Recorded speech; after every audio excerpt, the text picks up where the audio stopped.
잠언 9장 1절부터 18절 말씀입니다. 한 절씩 교독하겠습니다.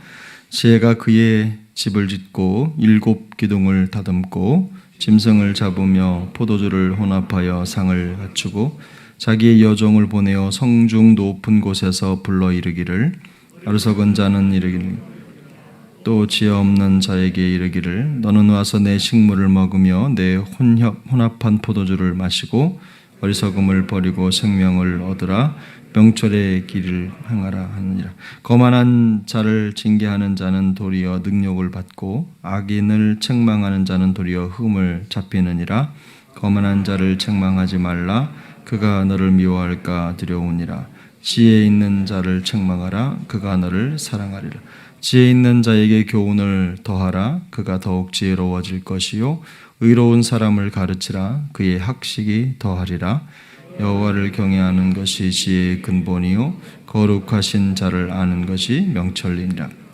나 지혜로 말미암아 내 날이 많아질 것이요 내 생명의 해가 내게 더하리라.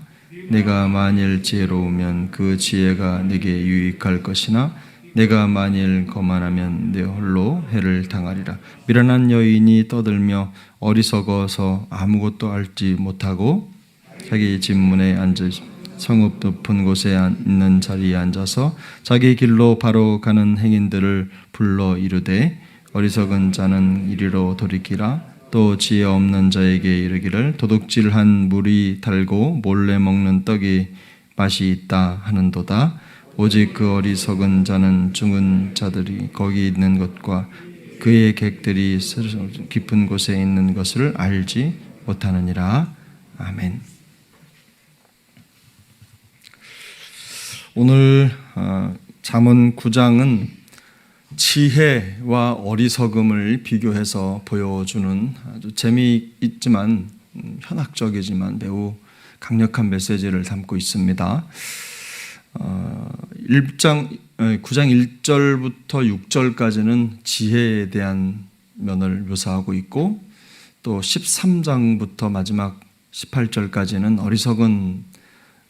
어리석음에 대해서 묘사를 합니다. 근데 요 둘 사이에 7절부터 12절까지는 둘 중 어느 것을 선택하느냐, 어떤 지혜의 초청을 받느냐 아니면 어리석음의 초청을 받느냐에 따라서 결과가 어떻게 나타나는지를 그대로 보여주는 부분입니다. 특별히 지혜와 어리석음이 상을 차리는 모양으로 나타나는데요.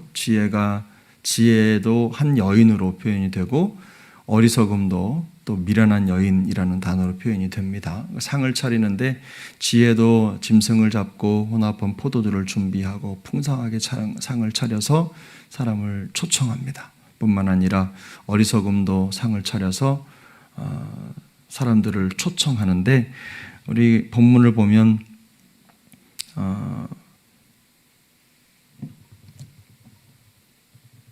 17절에 보면 도둑질한 물이 달고 몰래 먹는 떡이 맛이 있다 라는 표현이 이 미련한 여인, 어리석음이 차린 상의 특징입니다.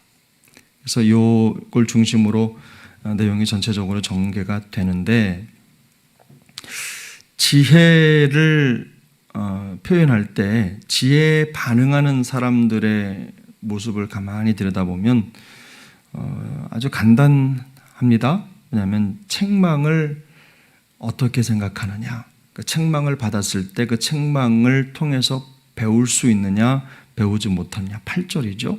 지혜에 반응하는 사람은 책망을 통해서 배운다. 그런데 그를 통해서 9절에 보면 더 지혜로워지고 그 배움을 받으면 학식이 더해질 것이다. 그렇게 얘기를 하고 11절에서도 지혜를 받고 지혜의 초청을 받는 사람들의 모습은 생명의 해가 길어질 것이다. 이렇게 성경이 묘사를 합니다. 이와는 반대로 어리석음에 대해서 반응하는 사람들을 가만히 보면 7절, 8절에 나와 있죠. 징계를 능욕하고 또 책망을 받아서 배우기보다는 오히려 책망하는 자를 흠을 잡습니다. 그건 자기도 공격거리를 삼는 거죠. 기분이 나빴다 이겁니다. 감정이 나빴으니까 나도 뭔가 공격할 거리를 찾아야 되겠다. 눈이 그쪽으로 열리는 거예요. 이것은 징계를 받고 책망을 받으면 실제로 배우려 하지 않고 반성도 하지 않고 자기의 삶을 고치려 하지도 않는다는 것을 나타냅니다. 그래서 12절에 보면 그들은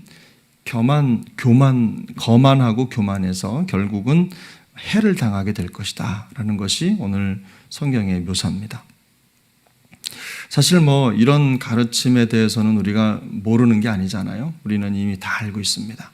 삶의 연륜이나 경륜을 통해서 훈계나 질책을 받아들이는 태도를 우리가 가만히 생각해 보면 이미 그를 통해서 우리가 성숙한지 그렇지 않은지를 이미 알 수 있다는 겁니다.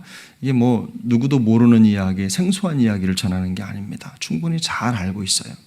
실제로 우리가 어떻게 이런 현실에 우리를 경책하고 또 책망하는 그 책망을 어떻게 받아들이는가 하는 태도의 문제가 결국 있을 뿐입니다. 근데 오늘 잠언은 가만히 그런 내용들을 살피면서 한 가지 중요한 것을 우리에게 제시하는데요. 지혜의 극치가 어디에 있느냐라는 겁니다. 잠언 9장 10절이죠. 오늘 본문에 10절에 보면 여호와를 경외하는 것이 지혜의 근본이다. 거룩하신 자를 아는 것이 명철이다. 라는 말로 그 지혜의 극치가 어디에 있는지를 보여줍니다. 이 근본이라고 하는 말은 시작이라는 뜻이 있고 또 명철이라고 하는 말은 통찰력이라는 의미가 있습니다. 그러니까 그러니까 살아계신 하나님, 창조주 하나님을 경외하고 그분의 뜻과 지혜를 인정하는 것, 바로 그것이 우리의 지혜의 시작이면서 세상을 볼 수 있는 세상에 대한 안목을 얻을 수 있는 통찰의 가장 중요한 방법이라고 말씀하고 있는 것입니다. 그래서 시편 111편이죠. 111편 10절에도 보면 비슷한 표현이 등장을 하는데 여호와를 경외함이 지혜의 근본이라 그의 계명을 지키는 자는 다 훌륭한 지각을 가진 자니 여호와를 찬양함이 영원히 계속되리로다. 이렇게 말씀을 합니다. 인생의 진정한 지혜의 근원이신 하나님을 경외하는 것, 바로 그것이 우리 지혜의 시작일 뿐만 아니라 그의 말씀을 지키고 따르는 자들은 이미 훌륭한 통찰과 지각을 가진 사람들이다. 성경은 그렇게 묘사를 하는 것입니다. 이것을 우리 영적인 삶으로 연결을 해보면 사도 바울은요, 이런 내용들에 대한 안목을 가지고 복음을 거부하는 사람들에 대해서 뭐라고 얘기하냐면 어떤 사람은 마음이 굳어 순종치 않고 사람들 앞에서 성경의 진리를 비방한다라고 얘기했습니다. 진리를 거부하는 거죠. 이런 자들이 결국은 지혜롭지 못한 어리석은 자들의 태도라는 것을 지적합니다. 여러분, 우리가 신앙생활하면서 변화를 경험하잖아요. 근데 이 변화라고 하는 것이 어디에서부터 시작합니까? 하나님의 말씀, 하나님의 책망을, 말씀의 책망을 어떤 마음으로 받느냐에서부터 시작합니다.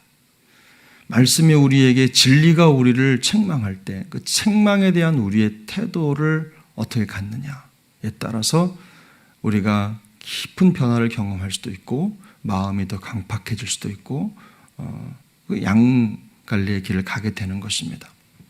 그래서 성도는 어떤 방법으로든 하나님의 말씀의 책망에 대해서는 마음이 열려야 되는 줄로 믿습니다. 열린 마음을 가지고 말씀을 듣는 게 너무나 중요합니다. 그래야 삶 속에 말씀의 역사가 나타나는 것입니다. 말씀의 책망을 받지 않거나 거부하는 것, 바로 그것이 영적으로 보면 오늘 이 본문에 쓰여진 단어로 표현하면 거만한 것이고 교만한 것입니다. 하나님을 경외하지 않는 태도죠. 그래서 어떤 것이든 말씀이 보여주는 그 교훈과 가르침에 우리의 귀가 열리고 또 그 책망을, 그 징계를 좀 괴롭지만 우리가 열린 마음으로 받아들일 때 우리 안에 놀라운 변화들이 일어나고 성숙의 기쁨을 누리게 될 줄로 믿습니다. 오늘도 이 말씀의 은혜를 마음속에 생각하면서 말씀 앞에 온전히 순응하며 더 깊은 성숙의 은혜를 누려가는 하루가 될 수 있기를 예수님의 이름으로 축복합니다. 기도하겠습니다. 은혜로우신 하나님 아버지 감사합니다. 오늘도 우리에게 귀한 한날을 허락하여 주시고 또 말씀 앞에 서도록 인도해 주신 것을 감사합니다. 하나님, 어떤 상황에서든 우리가 자고하지 않도록 도와주시고 우리를 책망하며 우리를 이끌어 가시는 진리의 말씀 앞에 순복하게 하시고 그 말씀에 온전히 순응함으로 성도의 기쁨 또 하나님을 경외함으로 얻는 지혜와 명철을 받아 누리는 우리의 신앙 여정이 될 수 있도록 은혜 베풀어 주옵소서. 오늘도 새벽 미명부터 하나님 앞에 나와 말씀 듣고 기도하며 하루를 열어가는 제 거룩한 권속들을 눈동자처럼 지켜주시고 주님과 동행하는 한날, 하나님의 나라와 영광을 위해 쓰임받는 한날, 또 그 역사를 이루어가는 하루의 여정이 될 수 있도록 은혜 베풀어 주시옵소서. 예수님의 이름으로 기도하옵나이다. 아멘.